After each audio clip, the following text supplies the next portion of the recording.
Hello, thank you for joining me today. And today's discussion is going to be on creating hills and valleys using the deformation application on the right-hand side using this window right here.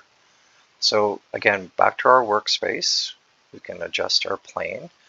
And again, we understand that anything that's active within our assets is highlighted by a green over on this side, which is in our active asset library, and then it's highlighted by green here as well. So I'm going to go into our asset library. I'm going to choose geology. I'm going to choose sand. I'm going to go over to scale. I'm going to make this a little bit tighter on the surface, and I'm going to make this a bit deeper as well. The next feature here is going into the deformation, and I'm going to choose valley. So there's a valley and a hill. You can see that it's adjust topography, so you can create valleys or create a hill. And then you can also see that we've got the radius and the amount. So the amount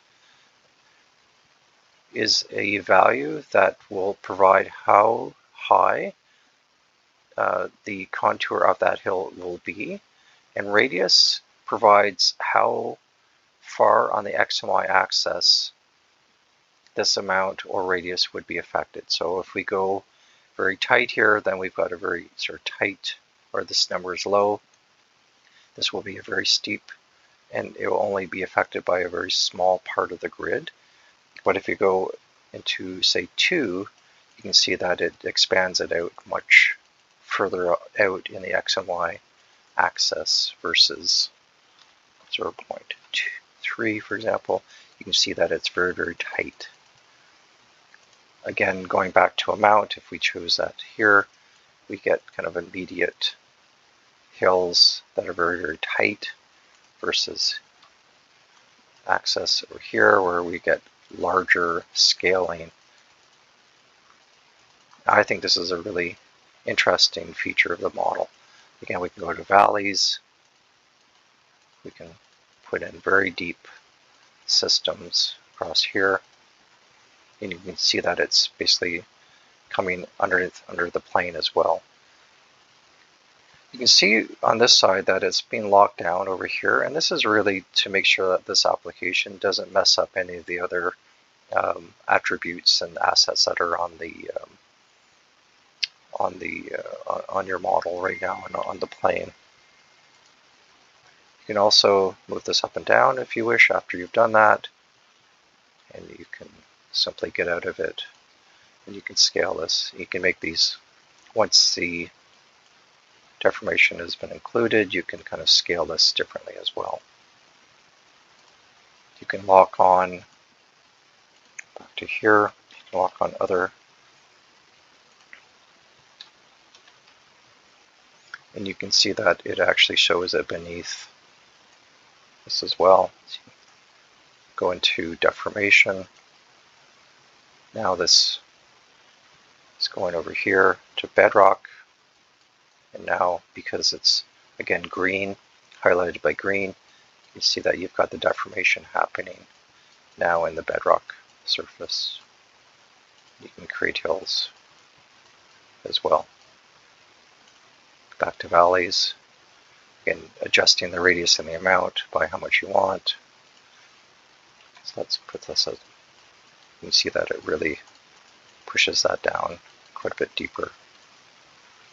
One of the things that I like to do on this as well is if you have a open pit, you can get into mining. You can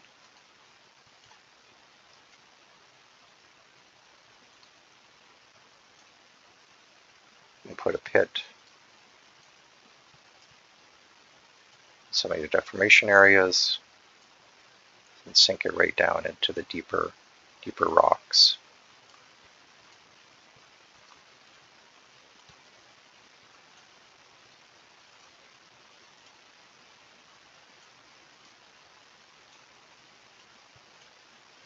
To get that interesting 3D perspective.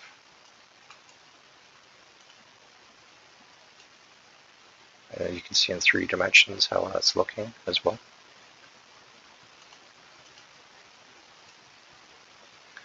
So it's a very useful feature.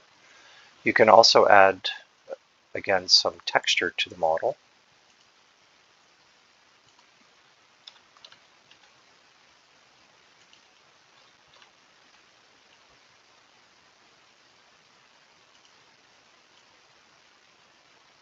And the texture helps this way.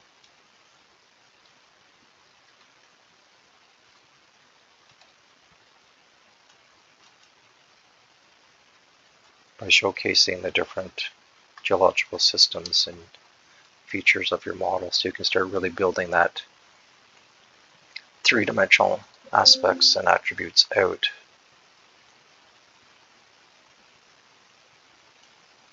You can scale these.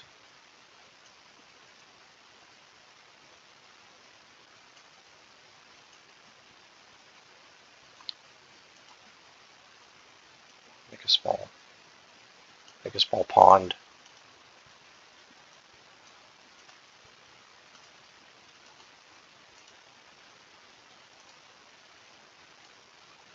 You can pop this out as well.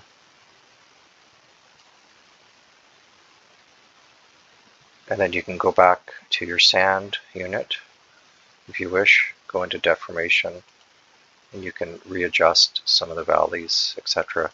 And it will pop out above the other